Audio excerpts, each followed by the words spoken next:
11 and steady when unless they're always on the go. Tonight's Wednesday's Child is one of those. Nick Walker introduces us to Vincent, a boy who just can't sit still. Better lace your skates well if you want to keep up with this guy. 8-year-old Vincent is on a roll. What does he like best about skating?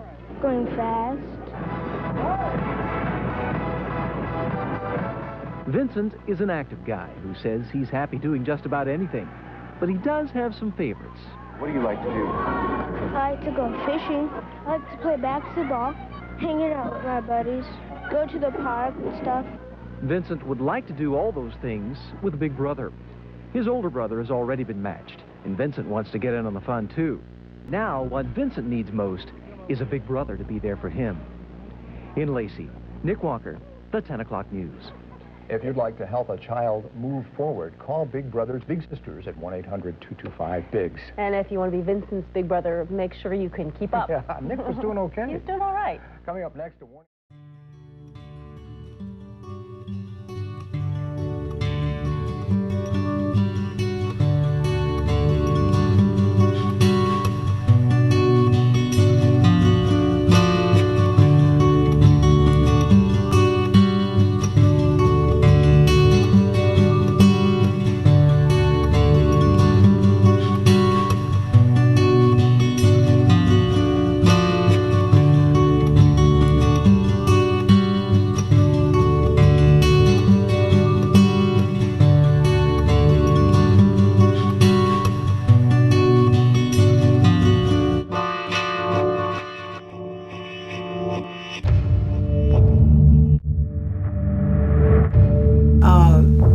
Thurston felt abandoned, by age 4, where actually he really was abandoned, and so and his trust was just gone.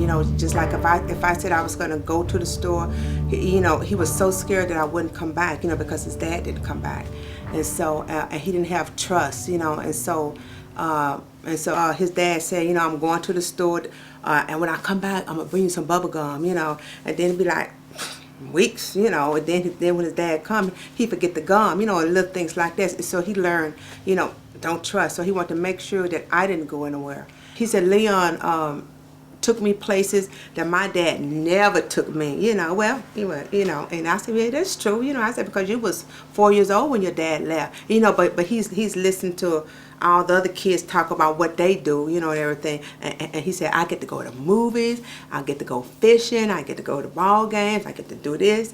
And I said, well, yeah, And I said, that's your big brother, and he do those things for you. So he gave him like a thank you big brother card on Father's Day, and I thought that was really nice.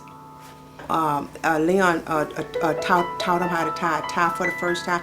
He was so happy. I never forget that. All the boys so happy. And Leon didn't know, but he was up half that night. Kept redoing that tie and tying it back up. Leon had brought him back home, and I used to wave at the window when Leon leave, and Leon was still there. And I said, Vincent, I said, why is Leon still there? Don't worry about it, Mom. He's gonna show me something, don't worry about it. And so he goes back outside, and he and Leon is sitting out there in the car, in his truck, and Leon is showing him again how to tie a tie, because he had forgot. And then he came in how,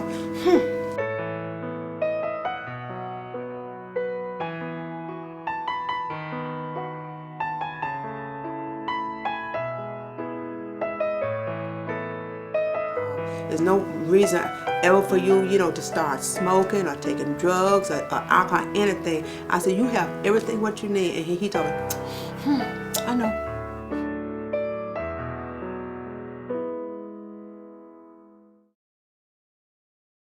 Lewis and Sage, well, Lewis met Sajan when he was, it's been about three and a half years ago. So he was 9, 10 years old. Lewis was Sajan's idol, basketball star, tall, wonderful personality, and, Lewis is very charismatic. Kids just, flock to him. Before that, Sajan, he was always an outgoing kid, but Lewis, since they've been together, he's just instilled in Sajan self-esteem. Especially with the sports, basketball. Lewis loves to play basketball, and Sajan has always been basketball this, football that.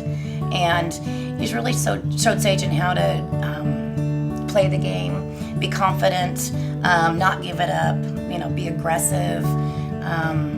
Sagen just focuses on everything more.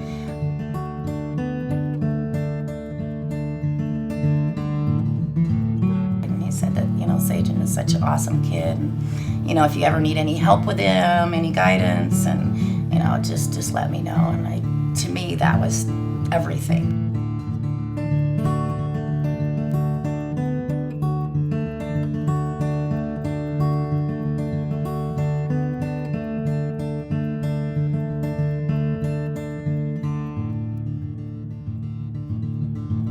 He just kind of took Sagen under his wing.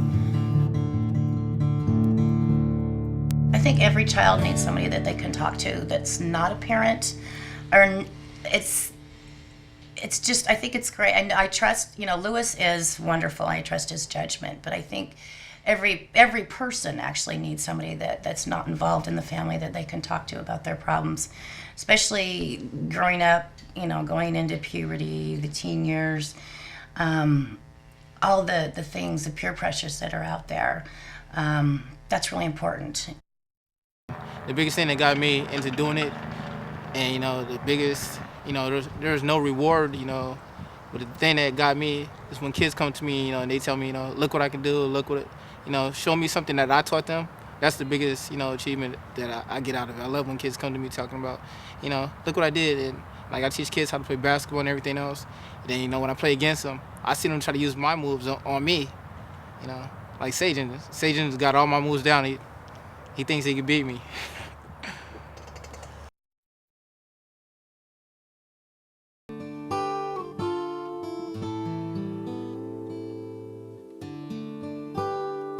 His dad was having trouble with alcoholism and was getting in trouble, and finally his father, anyways, we worked it out. He had to go to the doctor, and we found out he had hepatitis C, and he couldn't stop drinking. We moved back to Washington, got on an airplane in the middle of the night, flew home. Sagen said he didn't want to see his dad, you know, in the hospital, which is kind of a hard question to ask an 8-year-old. But he said that he didn't. He wanted to, you know, Daddy said that, you know, why last time he saw him and he didn't remember him like that. I saw a picture just about a few weeks ago at my nephew's house, and I saw a picture of Sagen with his grandma and this shrunken old guy on the couch, and I said, who is that? And it was Sagen's dad. So I think there's even more I don't even know that he went through watching his dad die.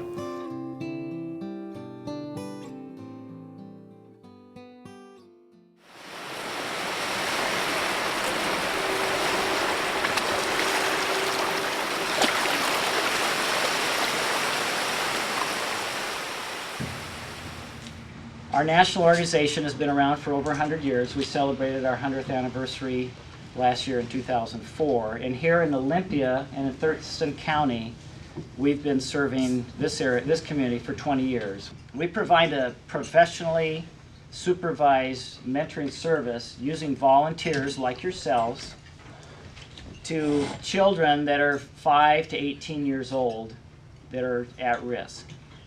We plan this year to serve about 400 kids in our program, and our goal for 2006 is 500 kids.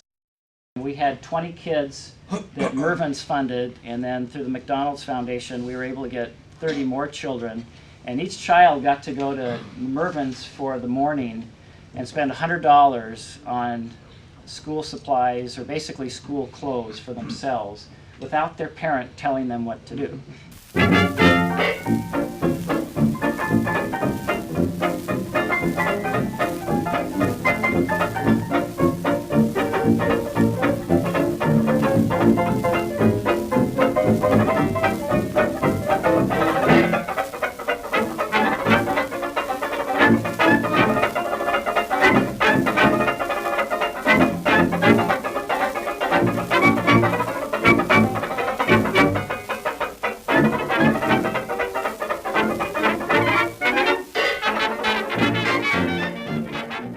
Our motto is little moments, big magic, because it doesn't take a lot of money, a lot of activities, big things to make it special.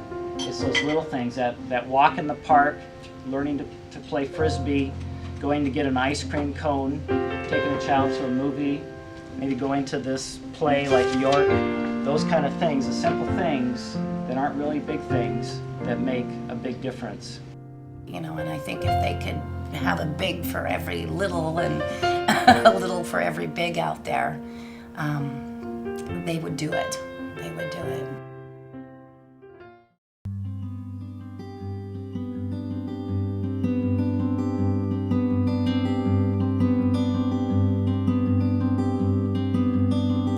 Oh, friend of mine,